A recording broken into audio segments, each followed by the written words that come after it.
Video में हम linear quadratic और क्यूबिक फंक्शन के बारे में जानकारी लेंगे कि किसी भी इक्वेशन को देखकर हमें कैसे पता चलेगा कि ये लीनियर है, कि क्वाड्रेटिक है, क्यूबिक है। ठीक है, इसके अलावा हम मोनोमियल, बाइनोमियल और ट्राइनोमियल के बारे में जानकारी लेंगे, ये चीज़ कैसे लिखी जाती है। ठीक है, तो सबसे पहले एक तरफ लिखेंगे लीनियर, एक क्वाड्रेटिक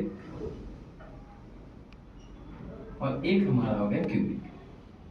लीनियर में क्या है, f power equal 1, f power equal 2, f power equal 3। तो यहाँ पर हमने क्या देखा, मान लीजिए कोई इक्वेशन हमें इस तरीके से दी गई है। ठीक है, हमने क्या देखा, यहाँ पर x की पावर कितनी है, 1 है, यहाँ y की पावर कितनी है, 1 है। अगर पावर हमारी 1 होगी तो ये कैसा फंक्शन होगा, लीनियर फंक्शन होगा, लीनियर फंक्शन।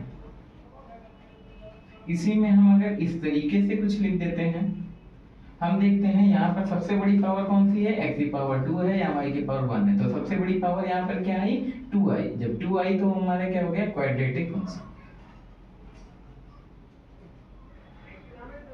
Quadratic function. इसी तरीके से अगर मैंने यहाँ पर ये लिखा हुआ है,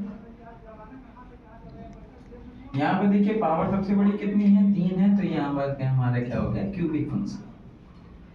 तो इस तरीके से हमें देखना है कि हमारा लीनियर है कि क्वाड्रेटिक है कि क्यूबिक है। तो अगर मैं कुछ इस तरीके से क्वेश्चन आपको लिख कर दे रहा हूँ या फिर कुछ ऐसे लिख कर दे रहा हूँ,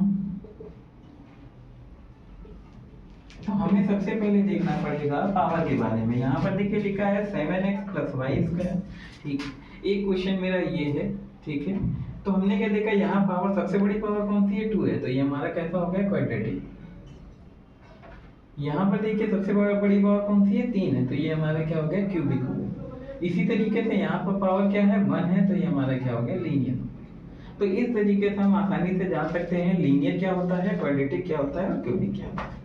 ठीक है, इसके बाद हम फोकस करते हैं मोनोमियल के ऊपर, बाइनोमियल के ऊपर, ट्राइनोमियल। ठीक है, अगर मैंने कहीं ऐसे लिखा है, केवल एक टर्म लिखा हुआ है, तो हमारा मोनोमियल। यहाँ पर हमने क्या देखा, अगर कुछ इस तरीके से लिखा हुआ है, 2 टर्म है, तो हमारा क्या है, वो बाइनोमियल।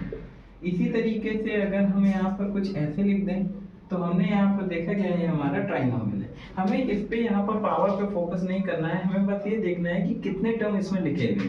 अगर क्या सिंगल टर्म निकल जाएगा तो मोनोमियल हो जाएगा, 2 टर्म होंगे तो बाइनोमियल हो जाएगा, 3 टर्म होंगे तो हमारा वो ट्राइनोमियल। जैसे क्वेश्चन मुझे वो लिख के देता है 2x + y + z। अब वो कह रहा है बताइए कि ये मोनोमियल है, बाइनोमियल है या ट्राइनोमियल है। देखिए यहाँ पे कितने टर्म है, एक ये टर्म हो गया, एक ये टर्म हो गया, एक ये टर्म हो गया, टोटल हमारे कितने टर्म हो गए, 3 टर्म हो गए, तो वो हमारा क्या हो गया, ट्राइनोमियल,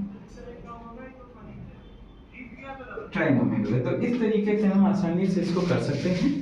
इसमें हमने आज की वीडियो में क्या देखा, लीनियर के बारे में, क्वाड्रेटिक के बारे में, क्यूबिक के बारे में, मोनोमियल, बाइनोमियल और ट्राइनोमियल के बारे में।